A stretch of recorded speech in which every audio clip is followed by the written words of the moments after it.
अपने आप को एक शांतिपूर्ण बगीचे में कल्पना करें, जहां गौतम बुद्ध एक बोधि वृक्ष के नीचे अपने समर्पित शिष्यों से घिरे हुए बैठे हैं। जैसे ही हल्की हवा पत्तियों को सरसराती है, वे उसके ज्ञान को अवशोषित करने के लिए उत्सुक होकर चारों ओर इकट्ठा हो जाते हैं। एक बार एक जिज्ञासु शिष्य मन पर नियंत्रण पाने के बारे में मार्गदर्शन मांगने के लिए गौतम बुद्ध के पास आया। उन्होंने विकर्षणों, नकारात्मक विचारों और भीतर की निरंतर बकबक के साथ अपने संघर्ष को व्यक्त किया। बुद्ध ने अपनी शांत उपस्थिति के साथ शिष्य की चिंताओं को ध्यान से सुना। फिर उन्होंने मन पर काबू पाने की दिशा में मार्ग को उजागर करने वाली एक गहन कहानी, जंगली हाथी की कहानी, साझा की। बुद्ध ने एक जंगली हाथी की कहानी सुनाई, जिसे पकड़कर एक गांव में लाया गया था। ग्रामीणों ने उस शक्तिशाली जानवर को नियंत्रित करने के लिए संघर्ष किया, क्योंकि वह अपने रास्ते में आने वाली हर चीज को नष्ट कर देता था। बुद्ध ने बताया कि ग्रामीणों ने जंगली हाथी को वश में करने के बारे में उनसे सलाह मांगी थी। उन्होंने उन्हें एक मजबूत रस्सी का उपयोग करके हाथी को एक मजबूत खंभे से बांधने की सलाह दी। बुद्ध ने इस बात पर जोर दिया कि हर दिन बिना किसी असफलता के ग्रामीण हाथी को खंभे से बांध देंगे। समय के साथ हाथी को एहसास हुआ कि वह मुक्त नहीं हो सकता और धीरे धीरे शांत हो गया। बुद्ध ने जंगली हाथी और मानव मन के बीच एक समानता खींची। उन्होंने बताया कि हमारा दिमाग अक्सर अनियंत्रित होता है, लक्ष्यहीन रूप से भटकता है और अशांति पैदा करता है। हालांकि हाथी की तरह हमारे दिमाग को भी प्रशिक्षित किया जा सकता है। बुद्ध ने मन को वश में करने के साधन के रूप में ध्यान के अभ्यास की शुरुआत की। बिना किसी निर्णय के अपने विचारों, भावनाओं और संवेदनाओं का लगातार निरीक्षण करके हम धीरे धीरे मन की जंगली प्रकृति पर नियंत्रण पा सकते हैं। बुद्ध कहते हैं, अपने मन के विचार और भावना को नहीं, बल्कि सुर को सुनो, किसी शांत स्थान पर रहकर जहां शांति हो। तब अपनी आंखें बंद करो और मन के भीतर चल रहे शोर से हटकर भीतर के सुर को सुनने की कोशिश करो। सुर निरंतर चलता रहता है, लेकिन बाहर के शोर के कारण तुम अपने मन के भीतर चल रहे सुर को नहीं सुन पाते हो। जिज्ञासु शिष्य ने बुद्ध से पूछा, मन की शांति कैसे प्राप्त कर सकते हैं? भगवान बुद्ध ने कहा, शाश्वत नियम यह है कि शांति वास्तविकता में घृणा से नहीं, बल्कि प्रेम से होती है। मानव को कभी भी अतीत पर चिंतित नहीं होना चाहिए, बल्कि उसे वर्तमान पर ध्यान केंद्रित करना चाहिए, जबकि भविष्य का सपना देख सकता है। भगवान बुद्ध ने कहा था कि आत्म प्रयास से मनुष्य मोक्ष प्राप्त कर सकता है। बुद्ध ने मन के बारे में कई महत्वपूर्ण बातें कहीं। उनका प्रसिद्ध निष्कर्ष था, हमारा जीवन हमारे दिमाग से आकार लेता है, हम वही बनते हैं जो हम सोचते हैं। बुद्ध की मृत्यु के बाद के शताब्दियों में भारत के बौद्ध दार्शनिकों ने एक समृद्ध बौद्धिक परंपरा का निर्माण किया, जिसमें दर्शन, धर्म और मनोविज्ञान का मिश्रण था। इस परंपरा में तीनों के बीच की रेखा को किसी भी तरह से स्पष्ट रूप से परिभाषित नहीं किया गया था। बौद्ध धारणा में मन की मूल प्रकृति को शून्यता कहा जाता है। बौद्ध स्रोतों के अनुसार यह धारणा सटीक रूप से विवेचन करती है कि कैसे विचार मन में उत्पन्न होते हैं, एक समय तक रहते हैं और फिर गायब हो जाते हैं। मन को किसी भी वस्तुओं के रूप में स्थापित करना संभावना नहीं है। इस धारणा को शून्यता कहा जाता है और यह धारणा विशेष रूप से मध्य मार्ग के स्कूल, मध्यमक्का, मीडियम में परिष्कृत की गई है। भगवान बुद्ध के अनुसार इस संसार में दो प्रकार की अति होती है।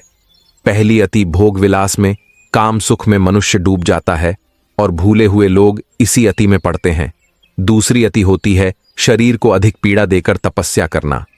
भगवान बुद्ध ने इन दोनों अतियों को छोड़कर एक मध्यम मार्ग का सुझाव दिया, जिसे अष्टांगिक मार्ग कहा जाता है।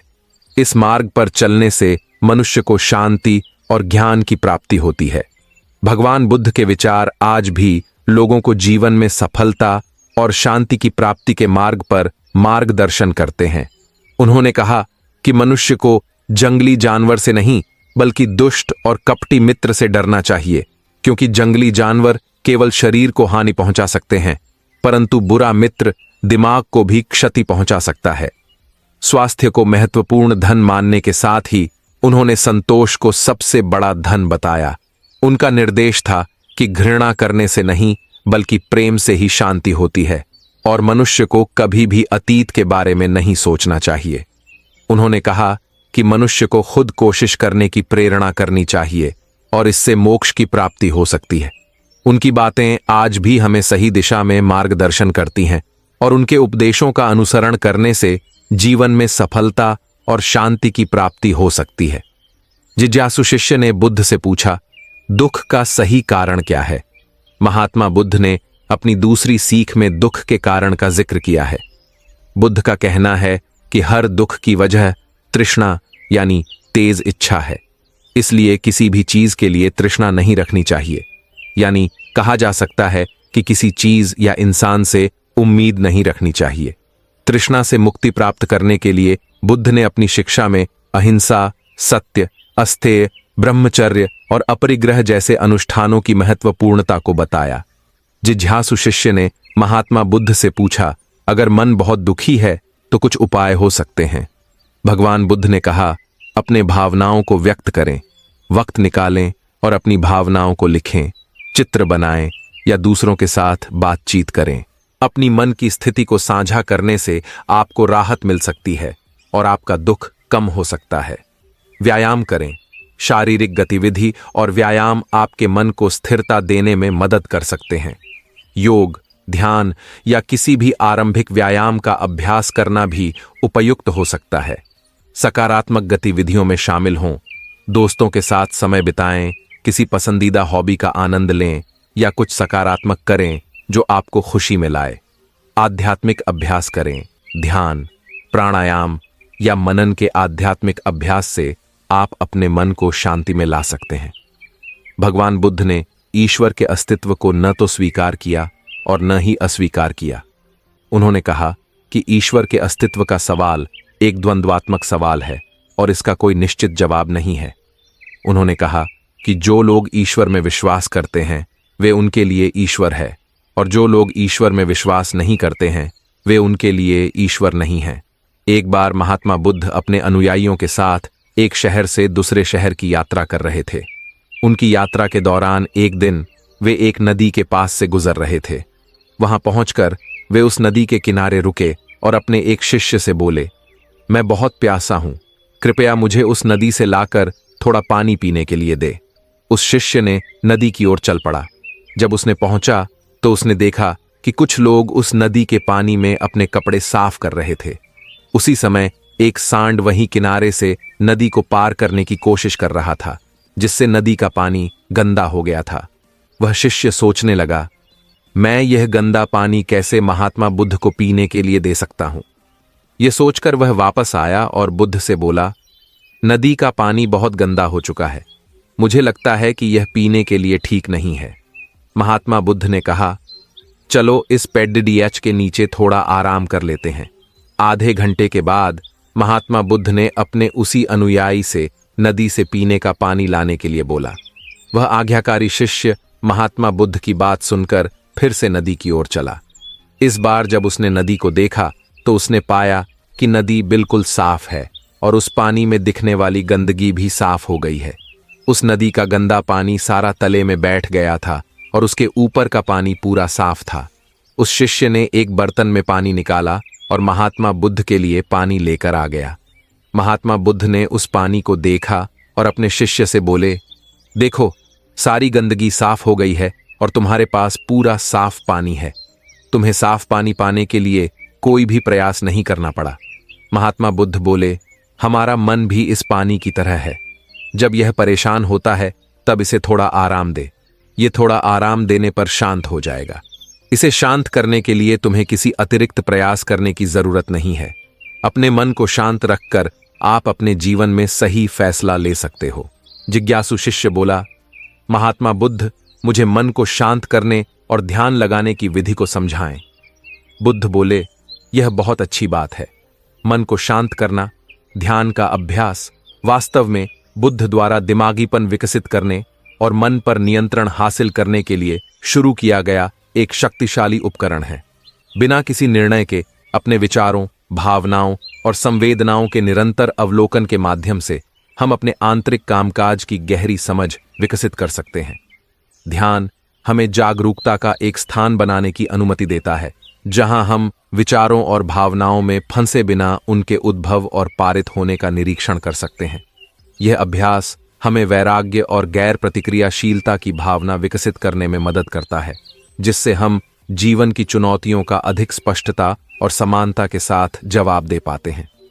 ध्यान के माध्यम से मन को वश में करके हम विकर्षणों, लालसाओं और द्वेषों के प्रभाव को कम कर सकते हैं, जिससे आंतरिक शांति और कल्याण की भावना बढ़ सकती है। यह ध्यान रखना महत्वपूर्ण है कि ध्यान एक कौशल है जिसके लिए नियमित अभ्यास और धैर्य की आवश्यकता होती है। छोटे सत्रों से शुरू करना और धीरे धीरे अवधि बढ़ाना लगातार अभ्यास स्थापित करने में सहायक हो सकता है। बुद्ध ने शिष्य को ध्यान को अपनी दैनिक दिनचर्या में कैसे शामिल करना शुरू करे, इसके बारे में कुछ सुझाव प्रदान कर रहा हूं। बस तुम ध्यान से सुनना। ध्यान के माध्यम से आत्म खोज की यात्रा शुरू करने के लिए प्रोत्साहित किया। उन्होंने उसे आश्वासन दिया कि धैर्य, दृढ़ता और नियमित अभ्यास के साथ ध्यान से सुनना। जिज्ञासु शिष्य बोला, बिल्कुल गुरुदेव, मैं ध्यान से सुनेगा और समझेगा भी। जो नहीं आएगा समझ, मैं आपसे जरूर पूछूंगा। महात्मा बुद्ध ने कहा, शुरू करते हैं। 1. छोटे सत्रों से शुरुआत करें। हर दिन बस कुछ मिनटों के ध्यान से शुरुआत करें। छोटे से शुरू करना बेहतर है और जैसे जैसे आप अभ्यास के साथ अधिक सहज होते जाते हैं, धीरे धीरे अवधि बढ़ाते जाएं। सिर्फ 5-10 मिनट का ध्यान भी फायदेमंद हो सकता है। 2. एक शांत और आरामदायक जगह ढूंढें। एक शांत और आरामदायक जगह चुनें, जहां आप बिना ध्यान भटकाएं आराम से बैठ सकें। यह आपके कमरे का कोई कोना, निर्दिष्ट ध्यान स्थान या कहीं भी हो सकता है, जो आपको बिना किसी रुकावट के ध्यान केंद्रित करने की अनुमति देता है। 3. एक नियमित कार्यक्रम निर्धारित करें। अपने ध्यान अभ्यास के लिए एक सुसंगत समय निर्धारित करें, चाहे सुबह हो, लंच ब्रेक के दौरान या सोने से पहले। एक नियमित कार्यक्रम होने से ध्यान को एक आदत बनाने में मदद मिलती है और यह सुनिश्चित होता है कि आप इसे अपनी दैनिक दिनचर्या में प्राथमिकता दें। 4. निर्देशित ध्यान का उपयोग करें।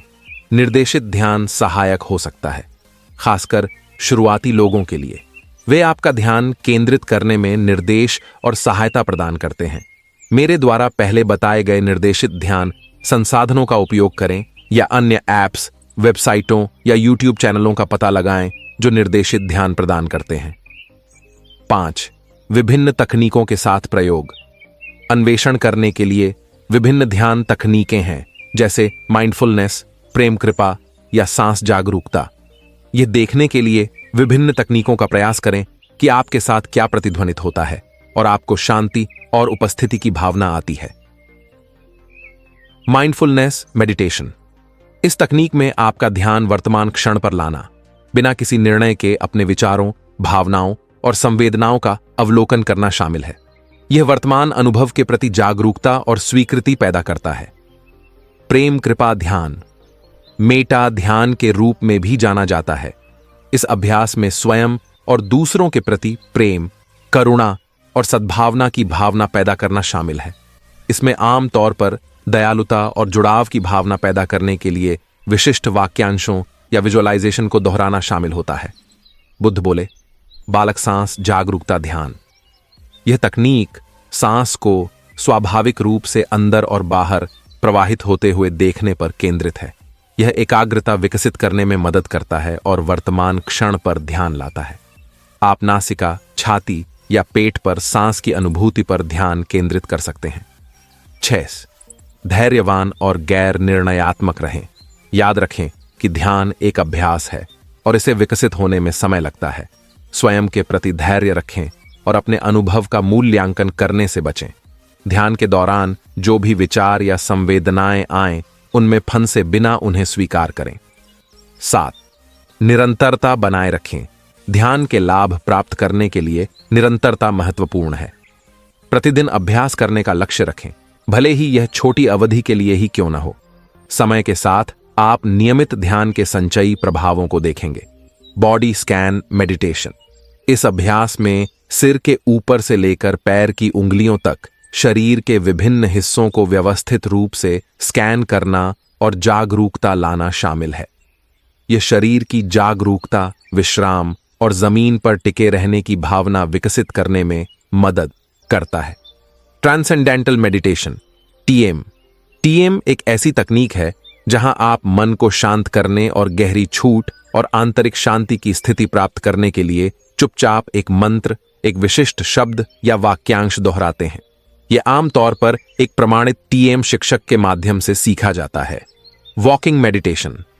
इस तकनीक में धीरे धीरे और ध्यानपूर्वक चलना, प्रत्येक कदम की संवेदनाओं, शरीर की गति और आसपास के वातावरण पर ध्यान देना शामिल है। इसका अभ्यास घर के अंदर या बाहर किया जा सकता है।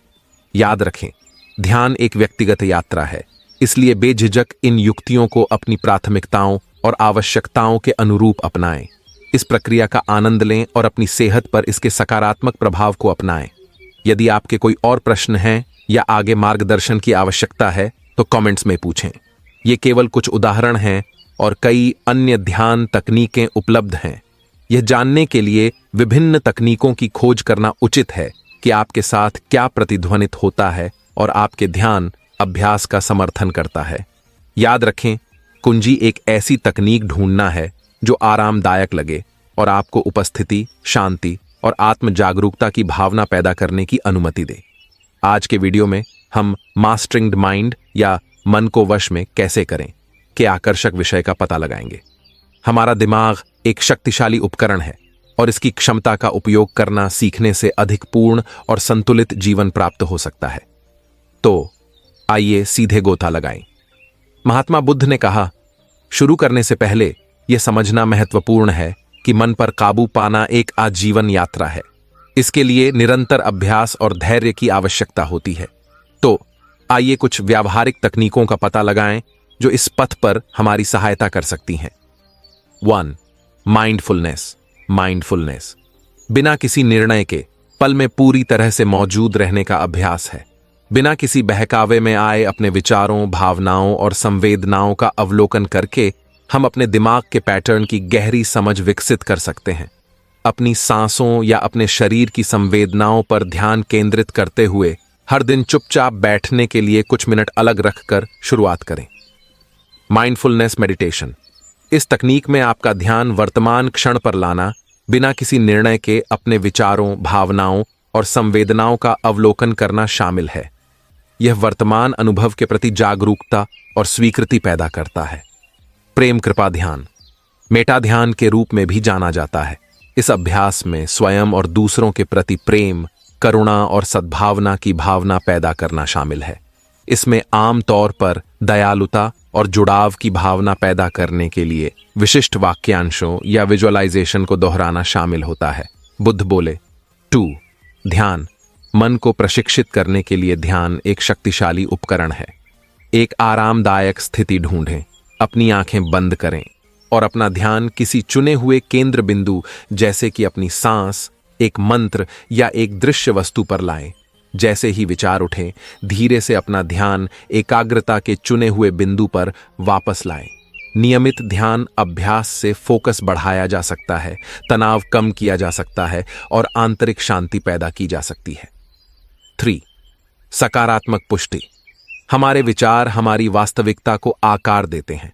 सचेत रूप से सकारात्मक पुष्टियों को चुनकर हम अपने दिमाग को सफलता और खुशी के लिए पुनः प्रोग्राम कर सकते हैं। सकारात्मक विश्वासों को मजबूत करने और आत्मसंदेह को दूर करने के लिए मैं सक्षम हूं, मैं योग्य हूं या मैं आभारी हूं जैसी पुष्टियां दोहराएं। 4. विजुअलाइजेशन एक ऐसी तकनीक है जहां हम अपने वांछित परिणामों की ज्वलंत मानसिक छवियां बनाते हैं। अपने लक्ष्यों, सपनों और आकांक्षाओं की कल्पना करके हम उन्हें वास्तविकता में प्रकट करने के लिए अपने अवचेतन मन की शक्ति को सक्रिय करते हैं। प्रत्येक दिन अपने आदर्श भविष्य की कल्पना करते हुए उन लक्ष्यों को प्राप्त करने से जुड़ी भावनाओं को महसूस करते हुए कुछ मिनट बिताएं। 5. आत्मचिंतन अपने विचारों, कार्यों और अनुभवों पर चिंतन करने के लिए समय निकालें। आत्मचिंतन के लिए जर्नलिंग एक शक्तिशाली उपकरण हो सकता है। अपने विचार, अंतर्दृष्टि और चुनौतियां लिखें। यह अभ्यास आपको स्पष्टता हासिल करने, पैटर्न की पहचान करने और अपने मूल्यों के अनुरूप सचेत विकल्प चुनने में मदद करता है।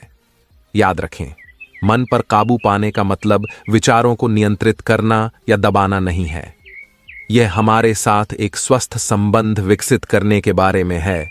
जिज्ञासु शिष्य ने बुद्ध से बोला, गुरुदेव, मेरा मन भटकता बहुत है, फिर मैं यह सब कैसे कर पाऊंगा? बिल्कुल, अपने पैटर्न के प्रति जागरूक होना और सचेत रूप से अपनी प्रतिक्रियाएं चुनना मन पर काबू पाने की कुंजी है। यह याद रखना महत्वपूर्ण है कि हम अपने विचार या भावनाएं नहीं हैं, वे बस गुजर रहे अनुभव हैं। बिना किसी निर्णय के उनका अवलोकन करके हम खुद को उनके प्रभाव से अलग कर सकते हैं और अधिक सचेत विकल्प चुन सकते हैं। बुद्ध बोले, शिष्य, अब आइए कुछ सामान्य चुनौतियों पर चर्चा करें जो मन पर काबू पाने की इस यात्रा में उत्पन्न हो सकती हैं। 1. ध्यान भटकाना। आज की तेज तर्रार दुनिया में ध्यान भटकाना प्रचुर मात्रा में है। सोशल मीडिया, सूचनाएं और बाहरी उत्तेजनाएं हमें आसानी से हमारे ध्यान से दूर कर सकती हैं। सीमाएं निर्धारित करना, अभ्यास के लिए एक समर्पित स्थान बनाना और डिजिटल डिटॉक्स का अभ्यास करने से विकर्षणों को कम करने और ध्यान केंद्रित करने की हमारी क्षमता को बढ़ाने में मदद मिल सकती है। 2. प्रतिरोध। हमारा दिमाग परिवर्तन का विरोध कर सकता है और परिचित पैटर्न से चिपक सकता है। जब प्रतिरोध का सामना करना पड़े तो धैर्य रखना और स्वयं के प्रति दयालु होना महत्वपूर्ण है। याद रखें कि बदलाव में समय लगता है और असफलताएं प्रक्रिया का स्वाभाविक हिस्सा है। दृढ़ बने रहें और धीरे धीरे अपने मन को अपनी चुनी हुई प्रथाओं की ओर वापस निर्देशित करें। 3. आत्म आलोचना। जब हम अपनी अपेक्षाओं पर खरे नहीं उतरते तो आत्म आलोचना करना आम बात है। स्वयं को कोसने के बजाय आइए आत्मकरुणा का अभ्यास करें। अपने आप से दयालुता और समझदारी से व्यवहार करें। छोटी छोटी जीतों का जश्न मनाएं और स्वीकार करें कि प्रगति एक यात्रा है, मंजिल नहीं। जैसे ही हम इस वीडियो को समाप्त करते हैं, मैं आपको याद दिलाना चाहता हूं कि मन पर काबू पाना एक निरंतर अभ्यास है। यह पूर्णता प्राप्त करने के बारे में नहीं है, बल्कि विकास और आत्म खोज की प्रक्रिया को अपनाने के बारे में है। अपने दैनिक जीवन में माइंडफुलनेस, ध्यान, सकारात्मक पुष्टि, दृश्य और आत्म प्रतिबिंब को शामिल करके हम अधिक शांतिपूर्ण और सशक्त दिमाग विकसित कर सकते हैं। मन को ध्यान में लगाने के लिए हमें चुप रहना भी आवश्यक है। बुद्ध गुरु ने शिष्य को बताया, मौन एक ऐसा वातावरण बनाता है जो ध्यान और एकाग्रता के लिए अनुकूल होता है, जिससे आप कार्यों को अधिक प्रभावी ढंग से करने में सक्षम होते हैं। मौन का रोजमर्रा की जिंदगी में एक महत्वपूर्ण हिस्सा बनने का एक प्रमुख कारण है इसमें ध्यान केंद्रित करने की क्षमता। क्योंकि आधुनिक दुनिया और इसकी विभिन्न आवाजें एक साथ आपके मस्तिष्क में प्रवेश करती हैं, इस विशेष विद्युत से भरे युग में मौन एक स्थिरता का एहसास दिलाता है जो आपको आत्मसमर्पण में मदद करता है और सही मार्ग पर चलने में मदद करता है। मौन का गहरा महत्व जानें। मौन की शक्ति बकबक से परे है और ऊर्जा का संरक्षण करती है। शांति को अपनाएं, क्योंकि यह विचारों के भीतर ध्यान और रचनात्मकता को बढ़ावा देती है। कई संतों और तपस्वियों ने मौन रहकर और ध्यान का अभ्यास करके ज्ञान के गहन क्षेत्रों में प्रवेश किया है। हमारे जीवन में अक्सर बोलना कई परेशानियों की जड़ बन जाता है। इसलिए आइए मौन की परिवर्तनकारी क्षमता का पता लगाएं, क्योंकि इसमें छिपे हुए ज्ञान को खोलने की कुंजी है। सबसे पहला लाभ यह है कि शांति और मौन रहने वाला व्यक्ति विशेष से बात करता है, अन्यथा वैकल्पिक वाली अपनी ऊर्जा को हासिल करता है। शांत या मौन रहने वाला व्यक्ति कई बार अस्थिर रूप से उत्पन्न होने वाली बीमारी से बच जाता है, जो कई बार बिना सोचे समझे बोलने या प्रतिक्रिया देने के कारण उत्पन्न होता है। इस तरह से मौन धारण करने वाले व्यक्ति को जीवन में शांति और संतुलन का एहसास होता है। और अधिक चुप रहने की शक्ति के बारे में जानना चाहते हैं तो स्क्रीन पर आ रही वीडियो देखकर चुप रहना क्यों जरूरी है जाने। मास्टरिंग द माइंड की इस खोज में आज हमारे साथ शामिल होने के लिए धन्यवाद। यदि आपको यह वीडियो उपयोगी लगा तो इसे लाइक करना न भूलें और अधिक जानकारीपूर्ण सामग्री के लिए हमारे चैनल को सब्सक्राइब करें। याद रखें, आपके पास अपने दिमाग को आकार देने और आनंद और संतुष्टि से भरा जीवन बनाने की शक्ति है। बुद्ध मंत्र।